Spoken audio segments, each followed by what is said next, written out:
Ari Aster blew audiences away with his feature debut Hereditary, a deeply horrific examination of inherited trauma and familial secrets.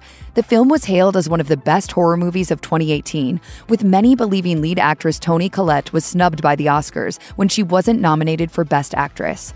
Horror fans couldn't wait to see what Aster had up his sleeve for his next film, and were thrilled when he announced his sophomore scarefest, Midsommar. Presented almost exclusively in the daylight under the blue skies of Sweden, Midsommar stars Florence Pugh as a young woman named Daly who joins her toxic boyfriend Christian and his best friends on a trip to Sweden to visit their classmate Pelle's communal hometown for its fabled Midsummer Festival. What begins as a relaxing vacation filled with gorgeous scenery and welcoming hospitality quickly turns into a waking nightmare of violent traditions and bizarre ceremonial practices, where outsiders are presented for ritualistic sacrifice. While Hereditary takes a turn for the terrifying roughly 30 minutes into the movie, Midsommar wastes no time traumatizing the audience. In the first 15 minutes of the film, Daly is struggling to make sense of a cryptic message from her mentally unstable sister, who has a history of suicidal ideation. Unfortunately, Daly soon discovers that her sister's message was more than a cry for help, as we see the aftermath of not only Terry's suicide, but also the murder of their parents.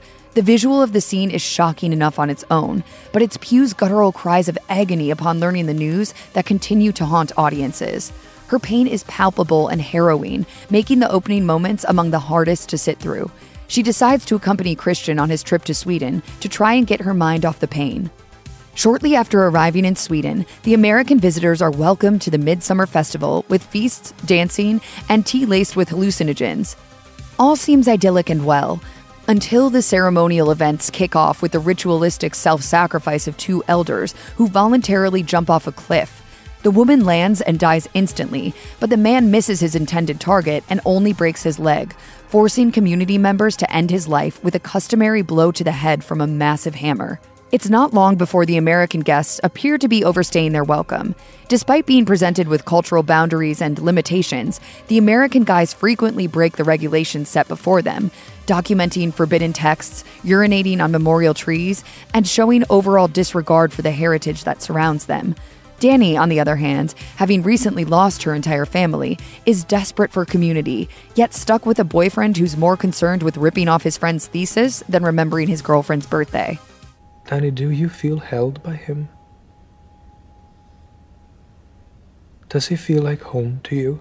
It is this concept that sets the stage for the most memorable moment of the entire film.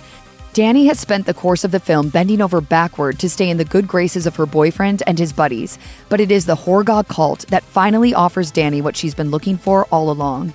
After a physically exhausting, wildly spinning, hallucinogenic-fueled ceremonial dance competition, Daly is crowned the year's May Queen. The community embraces her, celebrates her, adorns her with flowers, and rejoices in her honor. Unfortunately, this happiness doesn't last. Daly soon discovers Christian in a sexual ceremony with Pelle's sister, Maya. Seeing Christian with another woman pushes Daly over the edge, and the buildup of trauma finally explodes from inside her. Daly lets out a mortifying cry, and rather than being forced to hide her emotions by running away from the group or hiding in a bathroom, her emotions are embraced by the Horga women. They lead her to her bed, hold her tightly, and share in her sorrow. The women surround Daly and mirror her cries as they increase in intensity, exploding in a visceral chorus of wailing and tears, allowing Daly's pain to wash over them all. It is at this moment that Daly has finally found the community and the family she's always wanted. Florence Pugh truly gives herself over in this performance, and watching her finally release all of the emotions bubbling under the surface provides not only a cathartic release, but a horrific foreshadowing of what's to come. The Horga are a death cult, and yet Daly has willingly surrendered herself to their world. The shocking, fiery conclusion of Midsommar finishes the story, with Daly joining in as the newest member of the Horga family.